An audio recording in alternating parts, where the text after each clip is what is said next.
YSR Congress party అధ్యక్షులు మాజీ ముఖ్యమంత్రి వైఎస్ జగన్మోహన్ రెడ్డి గారు 9వ తారీఖున పొంగునూరులో తలపెట్టిన పర్యటన రద్దు చేసుకున్నట్టుగా తెలుస్తుంది. నిజానికి వారి రద్దు చేసుకోవడం మంచి నిర్ణయంగానే భావించాల్సి వస్తుంది. ఎందుకంటే వైఎస్ జగన్మోహన్ రెడ్డి గారు పొంగునూరు పర్యటన రావడానికి ప్రధాన కారణం ఒక మైనారిటీ బాలికపై జరిగినటువంటి దాడి, ఆ తర్వాత మరణం.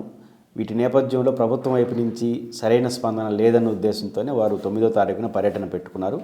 పర్యటన పెట్టుకున్న 2 లక్షలు ఒకటి ఆ కుటుంబానికి బాసటగా నిలవడంతో పాటు రాష్ట్ర వ్యాప్తంగా ఆ సమస్యగా మారినప్పుడు ప్రభుత్వం నుంచి ప్రెజర్ పెరుగుతుంది. ప్రతిపక్షం ఎప్పుడు కూడా ప్రభుత్వం మీద ఒత్తిడి చేయడం వారి బాధ్యత. సమస్యను ప్రస్తావించడం, సమస్య పరిష్కారం కాకపోతే ప్రభుత్వం మీద ఒత్తిడి తేవడం, అప్పటికి పరిష్కారం కాకపోతే మేము వస్తే న్యాయం చేస్తానడం. ఇదే ప్రతిపక్షం యొక్క ప్రధాన పాత్రగా ఉంటుంది.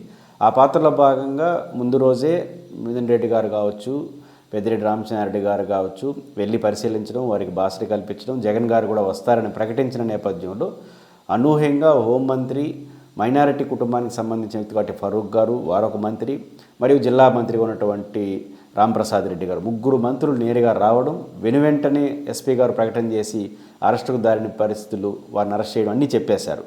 అంటే నిజానికి వారు ఏ లక్ష్యంతో అయితే జగన్ గారి పర్యటన ఆ ప్రశ్న నెరవేరిపోయింది. ఇంకా మళ్ళీ రావడం పెద్ద అవసరం కూడా ఉండదు. ఆ పాయింట్ ఆఫ్ వ్యూ వరకు జనరల్ పర్యటన అయితే చేసుకోవచ్చు. కాబట్టి జగన్మోహన్ రెడ్డి గారి లక్ష్యం నెరవేరింది కాబట్టి వారు పర్యటన వాయిదా వేసుకున్నారు. దీన్ని ఎవరో విమర్శించాల్సిన అవసరం లేదు. ఎవరైనా తెలుగుదేశం పార్టీ అత్యుత్సాహపడే వాళ్ళు ఆలోచించాల్సింది ఏంటంటే, మన మంత్రులు 3 రావాల్సిన పరిస్థితి ఎందుకు వచ్చింది? అసలు మంత్రి కూడా రావాల్సిన అవసరం లేదు. ప్రారంభంలోనే ఇలాంటి ఒక గట్టి స్టెప్స్ తీసుకుంటే సమస్య పరిష్కారం అయి ఉంటుంది, ప్రతిపక్షానికి మాట్లాడే అవకాశం లేకుండా ఉంటుంది. ఇప్పుడు 3 మంత్రులు రావాల్సిన అవసరం లేకుండా ఉంటుంది. అన్నిటికన్నా నుంచి జగన్ వస్తారని ముందు భయపడి వచ్చారని మెసేజ్ లేకుండా ఉంటుంది. ఇక్కడ తెలుగుదేశం పార్టీ అధికారంలో ఉన్న వాళ్ళు ప్రత్యేకించి ఎవరైనా సరే సమస్య వచ్చినప్పుడు దాన్ని వెంటనే అడ్రస్ చేయాలి.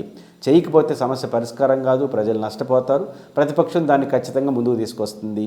ఆ తర్వాత ఎన్ని రాజకీయాలు మాట్లాడినా ప్రయోజనం ఉండదు. ఆ రకంగా జగన్మోహన్ రెడ్డి గారి పొంగునూరు పర్యటన వాయిదా పడడం అనేది సహజమైన విషయం. వారు పర్యటన పెట్టుకోవడం ద్వారా ఈ సమస్యకు ఒక ముగింపు పలపడం కూడా మంచిదే అయింది.